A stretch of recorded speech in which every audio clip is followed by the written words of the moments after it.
If you want to insert SIM card into Samsung Galaxy A27, first of all, we need to take a look at the left side of the phone, because over here we have our SIM tray. There is also the SIM tray hole over here, and you need to use the eject tool and just put it into this SIM tray hole. Now, the eject tool is, for example, included inside the box, so you should be able to find it over there. Once you have your eject tool, you want to put it into this SIM tray hole.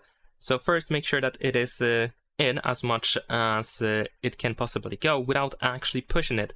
And then once it is fully in, you want to apply a bit of pressure and push it into the phone to make it pop out, to make the SIM tray pop out.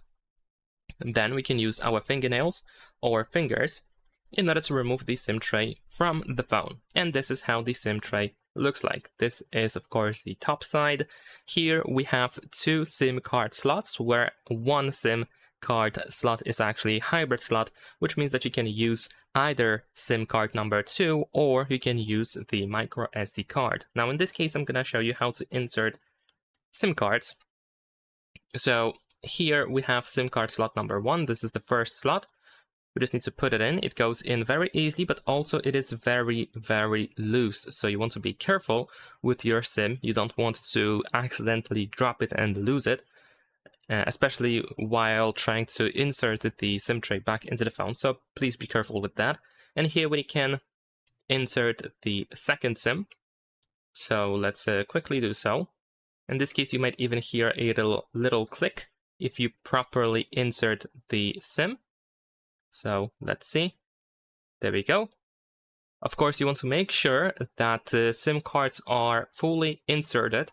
They should not stick out of the SIM tray. And of course, you might even want to hold with your finger the SIM card or SIM cards just to make sure that you don't drop them. But now we're gonna put the SIM tray back into the phone and just put it straight in. If it's very difficult to put the SIM tray, you might want to adjust it slightly. It should go straight in. Avoid using angled, or just angle at all. It should just go fully in, just like that. And push it with your finger. And make sure that the SIM tray goes fully in. It should not stick out afterwards. So that's pretty much it. Leave a like and subscribe.